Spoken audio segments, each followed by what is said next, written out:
Good morning, Fort McMurray, Wood Buffalo, and the rest of the world. You've tuned in to the Mac City Morning Show. I'm your host, Elliot Pierre, and we're going to start today's episode off the same way we start every episode off, with a moment of gratitude. I know you could be doing a million other things with your time, and the fact that you spend with us truly does mean the world to me, so thank you. On that note, Tanner, hit him with the intro.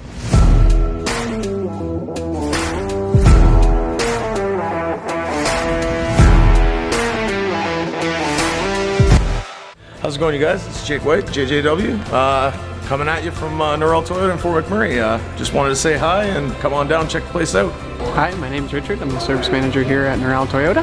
Hi there, I'm Adam. I'm here at Norrell Toyota. I'm a product advisor. Hi, I'm Cass. I'm the appointment coordinator. Happy to help you. Hey, it's Keith Simpson here. I'm the general manager of Norrell Toyota, soon to be Fort McMurray Toyota. Pretty excited for a new dealership. As you've seen, you met all my staff. These guys are all my family. We're here to take care of you. Come on down and be part of our family. And we are back. Big shout out to Norrell Toyota, our title sponsor for today's episode. We really do appreciate your ongoing support. As everybody at home knows, I do not introduce my guests because they can do a better job at that than myself. So sir, can you please tell everybody at home who you are and what you're about? Thank you, Ali, for having me. My name is Omar Hussein. I am the president of the Wood Buffalo and Labor District Council. I also work at the hospital here as an X-ray and CT tech. And I've been in Fort McMurray for about a decade now. So wow. Wow. Okay. So where are you from originally then? So I grew up in Ottawa. Okay. Yeah, so lived there my whole life. And then I moved up here because, I worked for Health Canada for a bit. Didn't like the bureaucracy. I'm working for the federal government. Yeah. So I actually moved up here. I worked at Curl Lake as a safety officer. Did that for a little bit, but didn't really like the work. I felt like I was a police officer chasing people down and stuff like that. So that wasn't kind of my cup of tea. Yeah. And then I went back to school. I went to the NATE program. They have an X-ray program. Did that. And then the funny thing is that the way NATE works is that you get placements anywhere Edmonton North. That's the area they cover. And then there's a program in SAIT in Calgary that covers Calgary and the southern part of the province. So then when my name was drawn, I was brought to Fort McMurray for my practicum placement, which is the clinical portion of your training. Right. So then after I did my clinical portions here, I just stayed, and 10 years later, I'm still here. That's wild. That's my favorite part about Fort McMurray, and I talked about it yesterday in a course I was teaching. You literally can do anything in Fort McMurray. Like, the opportunity is there. Yeah. You're not guaranteed to be successful. You're not guaranteed to make money doing it, but anything you want to try, you can do. Maybe like a technician, human resources, a podcaster, a firefighter. The opportunity really is here for you to try whatever you want. Oh, absolutely, yeah. And for us, so I am on the board of my main union, the Health Science Association of Alberta. We have over 200 disciplines that we represent. So everything from OTs, occupational therapists, X-ray technologists, sonographers, dietitians, speech language pathologists, right? We even have health inspectors as part of our union. So it's a broad sector. Yeah. We cover broad people, and it's just really interesting that we have almost every one of those professions represented here in our community. Yeah. Which is really good. How do you organize all that? Because I know at the hospital, like you just were listing, like you have physical therapists there as well, and like all of them have their own governing bodies themselves. So how do you work with that? How do you work with other governing bodies, yourself, management? How does the communication structure for that all kind of fall into place? Yeah, so it's actually a really good, interesting question. So for us, majority of our members are in regulated professions, which means that we have the Health Professions Act in Alberta. That's the profession that creates 28 health colleges. Each health college is a profession. For example, like physiotherapists, they're regulated. Sonographers aren't regulated, but you have pharmacists, OTs, occupational therapists, you have physiotherapists. They're all in their regulated professions. So the profession, what the college, what they're responsible for is the protection of the public. That's why they're created, to ensure that anyone entering into the profession is of good standing and is competent to actually deliver the services. So that's from the regulatory side of the spectrum. Okay. For me, for example, I was the chair of my regulatory college, the Alberta College of Diagnostic and Therapeutic Technologists, for 6 years. So my job at that level was to ensure that anyone entering any of the diagnostic imaging studies, so that's X-ray, that is MRI, that is nuclear medicine, and that's radiation therapy. Anyone entering those professions came from an accredited program, did the clinical placement, and also does continuing education. So that was the job of the regulatory, is to ensure that the public is safe and the public is getting the proper services, because we ensure that people coming into the profession are people that are qualified. So that's part of it. On the union side, our job is to look after our members once they're employed. So once you're a physiotherapist, once you're an occupational therapist, once you're even a pharmacist, right, and you're in work, we want to make sure that you have the best working conditions possible. Because we actually believe, man, like the conditions of work are the conditions of care. If you're not paid well, if you aren't protected at the work site, you can't focus on patient care, which is what our members do. So we have to remind them, hey, whether you're a pharmacist, whether you're a physiotherapist, whether you're a paramedic, or whether you are a speech pathologist, you also belong to a bigger family, which is your union family, which looks after you and makes sure that you're well taken care of. You have a pension after 30, 40 years of service to the public sector, and that you have good working conditions that allow you to not only care for your patients, but also take care of yourself at the same time.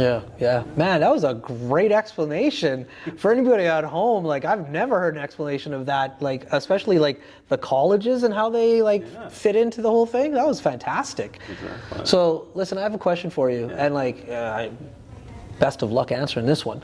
So, COVID happened, right? Yeah. And so you had the first responders, they were there, and I think everybody in the world rallied around to be like, yeah, thank you very much, right? Absolutely. And then you had the teachers. My wife is an administrator, vice principal, very proud of her. She just finished her master's a few days ago. Congratulations. Yeah, so she's in the education realm. So I see they were one of the first back helping and dealing with all that, right? So now we're coming into bargaining time for both.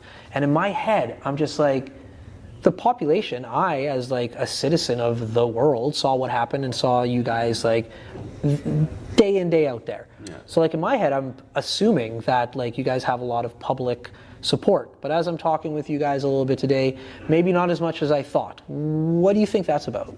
So that is that's something that we're all public, especially public sector unions, are dealing with. People have to understand, going through COVID, as a public sector employee, especially as a essential service employee, it was devastating. Yeah. I'll give an example. In our hospital here in Fort McMurray, we had to open up. We had an extended ICU. So a regular ICU was full. We had to open up an additional ICU and receive patients from other communities that didn't have ICUs. We had people coming in from Grand Prairie because their ICUs were at a capacity. Yeah. And I remember, I as an X-ray tech would go to these ICUs because we have to do chest X-rays, right? Patients can't come in. They're intubated. The doctor needs to see their lung condition. So you go in there with the portable X-ray machine, and you see people that look like you, that are sometimes even younger than you, completely intubated, and they can't do anything, and the nursing ratio is 1-to-1, and there's no space anymore. So that was just traumatizing, because you see them walking in, doing the shortness of breath, right, the walkie-talkie. Then they get diagnosed with they don't have COVID. They get placed on the medicine floor. They deteriorate quickly. Next thing you know, they're being intubated in ICU. So that, you see that progression, and that it really affects you. Yeah. So you have that aspect of it. And then what happened is that we hunkered down. People were working overtime. We had travel nurses coming into the hospital, right, and all sorts of people helping out, because there just wasn't enough actual staff to look after everyone that needed to be looked after. Yeah. And if you actually go before that, before COVID, we had the oil slump in this province, right? Mm-hmm. So all public sector employees said, you know what? We love this province. We love our communities. I mean, we will do whatever it takes. And that means taking zeros, we'll take zeros. So we got no wage increases from 2014 up until the pandemic, really. So then the pandemic hits, and then everything's about patient care. Everything's about the students in the classroom. Everything's about just delivering the basic services that the community and the province needs to actually function. Then coming out of that, Oil prices have recovered. I mean, oil companies are making money now. And the thing that I want people to understand is that a lot of the oil sand industries have reached payout, which means now that the amount of royalties that the provincial government is getting per barrel of oil has increased because those companies have paid back their capital costs, right? So now what's happening is this government is at a surplus. They have an actual budgetary surplus, a significant one, right? And then they're coming to all the public sector employees. I'm talking about AUPE, which represents all the public sector employees, all around the province. They're coming to the nurses, they're coming to us, they're coming to the teachers and saying, you know what? We're not giving you much. I mean, they're literally offering most unions 7.25% over 4 years. 7.25% over 4 years. Take that in. That doesn't cover inflation. It doesn't cover the cost of living anymore. It doesn't cover the fact that people are renewing their mortgage at 6% for a 5-year fix or 5.5%. So there are people in the public sector right now, and I'm not trying to fearmonger or make anybody feel uncomfortable, that rely on food banks to feed their families. I mean, and for somebody that delivers a critical service that was there for the community when we need it most, so now you can't give you enough money. You have to, to feed your family and be there. You have to go to the food bank. It's just unacceptable, and I think that's what's happening all across the public sectors, and it's all coming to a head in the fall. If this government does not change their tune, if they don't come to the bargaining table and just bargain in good faith, the unions aren't asking for a lot. We're just asking to be looked after, just like we've looked after the community when everything was going really badly during COVID. So yeah, it's kind of wild to me, because for me, I'm just like, if you're a teacher or a healthcare worker, like whatever you want. You know what I mean? Because we are all affected by it in one way, shape, or form. And so and I had to live with somebody who was like going to school every day getting sneezed on. I'm like, man, no, I got to deal with these germs too. Like it took a toll on everybody. So yeah, it's interesting to hear your guys' point of view today, because that wouldn't have been my overall understanding of where things necessarily were. Yeah. And the thing that I want to say is that the government has the money. We're not asking the government to go into debt. We're not asking people to pay more taxes. The government literally has increased royalty revenue from the sale of oil, right? And all we're asking is that help the public sector continue to deliver the services that Albertans still need, right? And look after people that are actually doing that. So that's all we're doing. We're being very reasonable, but we can't do it alone. We need the government to help us out and actually make sure that we can retain us. And if you actually look at that, we have shortages in the public sector. I'm talking about there's teacher shortages, we have shortages at the hospital, we have travel nurses that literally make double the amount of nurses. So a travel nurse makes $100 an hour. Okay? Yeah. And why do we need them? Why are they here? Because we can't recruit our own nurses to stay. So I think there's a lot of things that we need to work on, but we need a willing partner. And I think that's why we're just, all unions are really going to be at a place where we are looking to make sure that our members get the deal that they deserve come fall, and go from there. There we go. Well, dude, on that note, we are out of time, but everybody gets a shameless shout out or plug before I let them leave. So you have the mic, the camera, the lights. Have fun. Yeah, so my other role is the president of the Wood Buffalo Labor District Council. What we are is we are a non-profit labor organization, and we bring unions in this informal community together to really give back to the community. And the thing that we want to do is that we want people to understand that unions not only care about their members, but we really also care about the communities we work and live in. So we hold events all the time in our community. Our biggest event that we're known for is the Labor Day Barbecue, a completely free event. Because I feel like people have to understand that it's completely free. It's put on by unions just to appreciate the working people in this community. We're going to do a Canada Day float. That's a labor float showing all the unions are together. But the thing that I just want to say is that unions care. We care about this community. We care about Fort McMurray. We always have cared. This is a union town, and we're going to do a lot of work in the next couple of years to remind people that unions built this community, we are here to stay, and that we love everybody that works here and lives here. So there we go. Morning show from the bottom of my heart. Thank you so much for tuning in.